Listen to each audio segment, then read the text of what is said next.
I think in my head I wanted to be, you know, Al Pacino or Anthony Hopkins, and I didn't want to be, you know, Jerry Lewis. Go! Yeah. Go! Yeah. Go! Go! Go! That's it. A film set is full of people getting to do their job a lot, do you know what I mean? And our department doesn't really get to do our job much. Take your own time on that. Fine. You'll move forward. Yeah. I'll hit a horn again. Yeah. And you'll feel, hopefully, an enormous amount of wind come flying through. Don't jump yet. That horn is for the wind. Oh.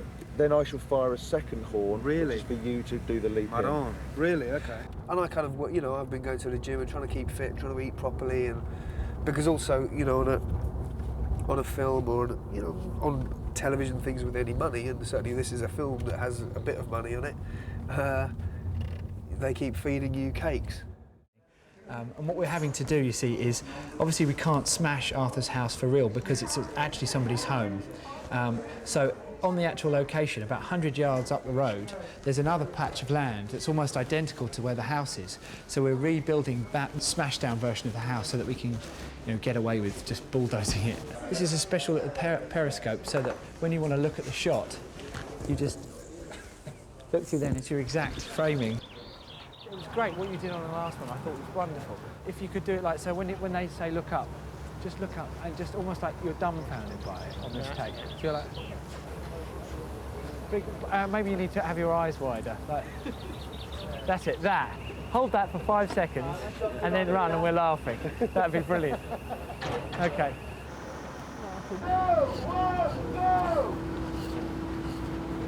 Good.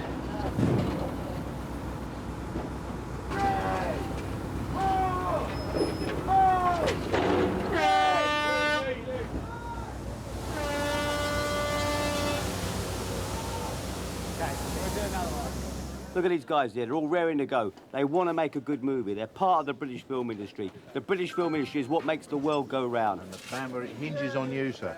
It hinges on you.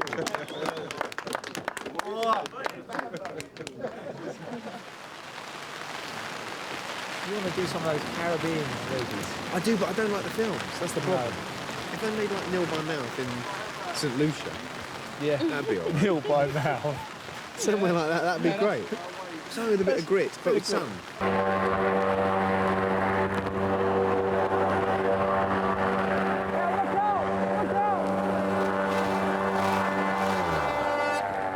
That's what you're going to get, but without the rain, hopefully. Umbrella! It's good, isn't it?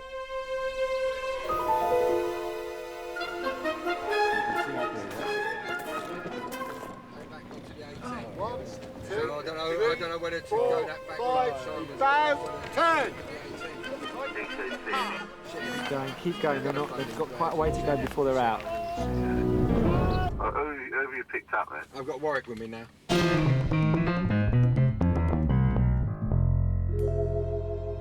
You know, I have memories of it, and if I think back, I remember going to school and talking about Hitchhikers when it had been on the night before, as you would. And all I can really remember is Zaphod and his two heads permanently there, this other head that didn't really do a lot, it was just like hanging there. But that's really all I remember of it, really. This is the day, this is the day I will die. I haven't had any screen deaths, you know, before. Although this isn't a true death, but I haven't had a moment like this before. John Wayne would have been envious of this one. So yeah, it's quite good. I've got a nice little move worked out, but they're quite concerned about me falling over in that suit, obviously. Yeah. But I think it's really the suit they're worried about. Yeah. But so what we might do, we might stagger forwards. This is a cowboy death. Stagger backwards, stagger forwards. Then Marvin can kind of shrink down a bit, like it can compress. So he goes down, and then they'll cut to a sort of dummy replacement Marvin, and then just sort of push it over. He'll just go. One that's cheap. Fantastic. One that's cheap.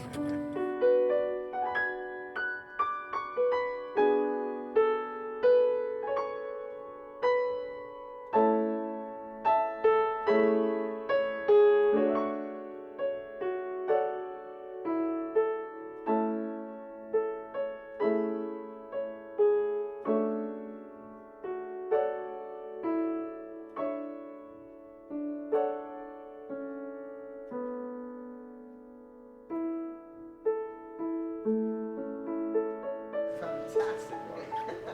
Looks great. Very, very good.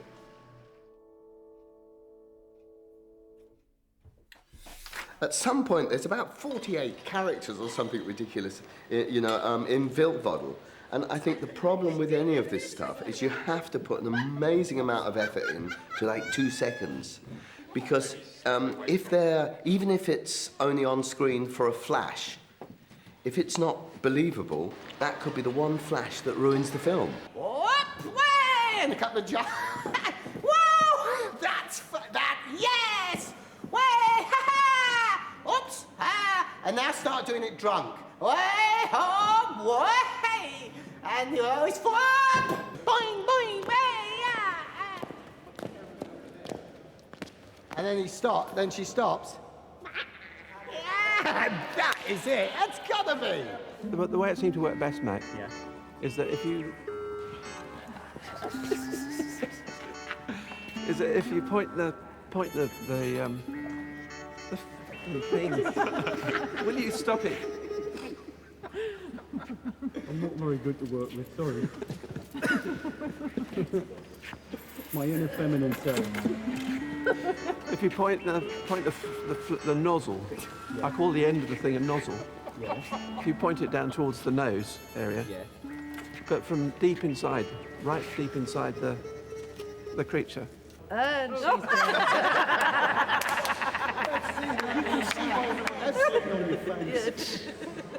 Padding's good.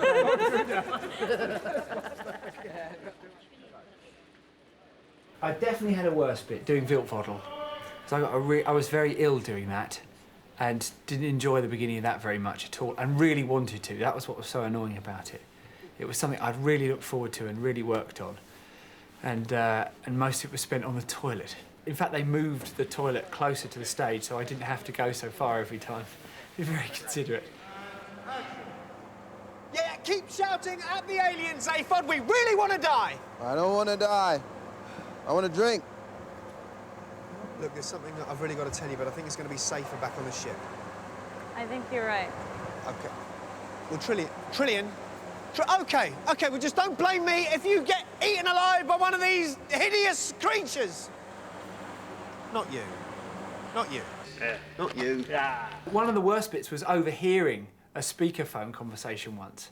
It was actually, what the is this? What is this?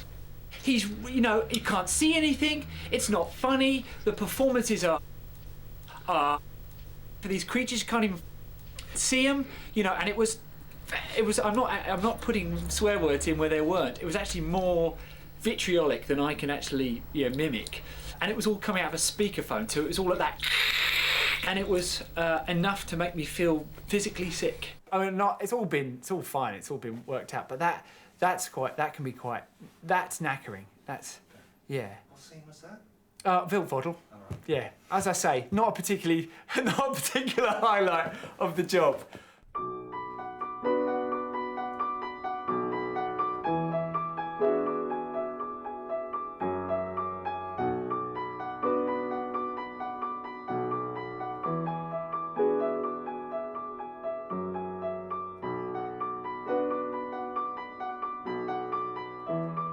Don't be an extra. It's hard work. You have rotten lunches, no time, indigestion. And look what they make you dress like. I did start off the own small business, but this has taken over now. I'm a financial controller. I'm a full-time student of music industry management. I'm a trained nurse. 19 years old and I'm a student. I'm an IT consultant. Yes, I'm in the games industry, computer games. I'm a producer. Promote hip-hop jams. Fireman. I did train as a dancer. Admin. Painter and decorator by trade and part-time actor. I've a couple of investments, but mainly this, acting and background work. I've got a part-time job in a cinema, so I see the films when they're finished. I'm a secretary. Well, I used to be an opera singer until my husband had a stroke, and then I started doing this. I actually do acting, but so I shouldn't be doing this at all. This Hollywood. Yeah, well, I get the chance to be around the big stars, big producers, directors and that. And for me to see with my own eyes the way the industry works, I can't learn it from a book, if you know what I'm saying. So through doing it, being the extra, gives me the opportunity to see how the professional industry is. That's why I'm an extra. So it's not a money thing. Any more questions, bro? Have you had a good time tonight? Yeah, I'm having a good time. I met Mos Def, big American rapper. I've been a fan of his like since I was around 12, 15. Get to see him face to face, like it's a dream come true, innit?